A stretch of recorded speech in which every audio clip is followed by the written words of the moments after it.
A new power is quietly assembling the same financial architecture that once gave America total control over global trade. The construction is already far along. In 1944, America arrived at a global negotiation already holding every advantage: gold, production capacity, and the debts of every rival nation. Before 1944, Britain controlled global finance. The pound moved through every major trade route, whether Britain was involved in that transaction or not. Controlling the reserve currency gives a nation something extraordinary. It collects a quiet tax on every transaction the entire world conducts in that currency. America's first move was to become the creditor. It lent heavily to Britain and France during the First World War. Debt creates dependency. Dependency transfers leverage.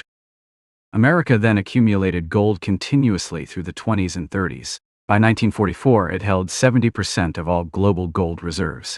That concentration made the rules. America also built alternative financial infrastructure. Wall Street expanded internationally. American banks gave global traders a path that did not run through London.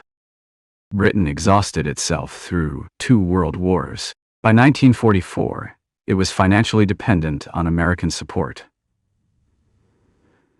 The creditor and debtor positions had completely reversed over 30 years. At the 1944 meeting, America proposed a new global financial arrangement. Britain's negotiator argued for a neutral currency. He lost. The dollar became the world's reserve currency. That 5-step playbook took 30 years to execute. China began running the same sequence in the late 1990s. It is now in advanced stages of every step simultaneously. China has spent over $1 trillion lending to developing nations for infrastructure. Roads, railways, and ports, built on Chinese credit, create the same dependency America once created with war loans. China also holds hundreds of billions in American sovereign debt. This is often called a vulnerability, but creditors hold leverage over debtors. That dynamic runs in one direction only.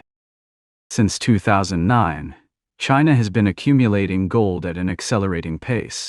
Official figures show over 2,000 tons. Analysts believe the actual amount is significantly larger and deliberately obscure.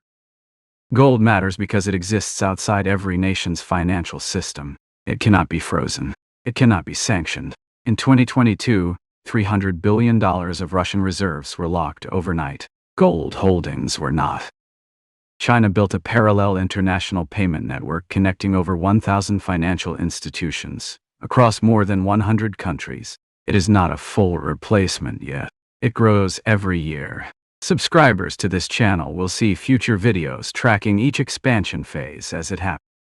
In 2023, Saudi Arabia accepted yuan as payment for oil sold to China.